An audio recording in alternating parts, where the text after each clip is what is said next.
Xiaomi China phone တွေမှာစာပြကူထားတဲ့ application တွေ install တင်များလို့စိတ်ညစ်နေပြီလားအဲ့ဆိုရင်တော့ဒီ video လေးကိုအဆုံးထိကြည့်သွားပြီနော်အရင်ဆုံး setting လေးတွေကိုဝင်မယ် My device လေးတွေကိုသွားပြီးတော့ detail info aspect ထဲကိုဝင်ပေးရပါမယ်ရှင့်ပြီးရင်တော့ဒီမှာရှိတဲ့ OS version လေးကို9ချက်ခောက်ပေးရပါမယ်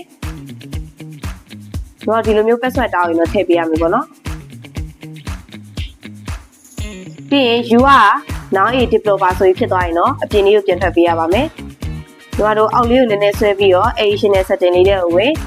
အောက်ကိုထပ်ဆွဲပြီးတော့ဒီမှာရှိရဲ့ developer option လေးတွေကိုသွားပေးရပါမယ်ရှင့်ပြီးရင်ညီမတို့ဒါကိုအောက်ဆုံးထိဆွဲပေးရမယ်ပေါ့နော်ဒီမှာရှိရဲ့ turn on system optimization လေးကပွင့်နေရဆိုရင်တော့ပိတ်ပေးလိုက်ပါရှင့်ပြီးရင်ဒါလေးကိုဆောင်ပေးရမယ်ပေါ့နော်ပြီးရင် access ဆိုတာလေးနှိပ်ပေးလိုက်ရပါပြီရှင်ဒီလေးတိုင်းလေးလုပ်ကြည့်ပြီးတော့အဆင်ပြေမဲ့ပြေကို comment မှာရေးသွားပေးလို့ရပါတယ်နော်နောက်ထပ် video လေးမှာပြည့်ကြပါမယ်ရှင်အားလုံးပဲတတန်း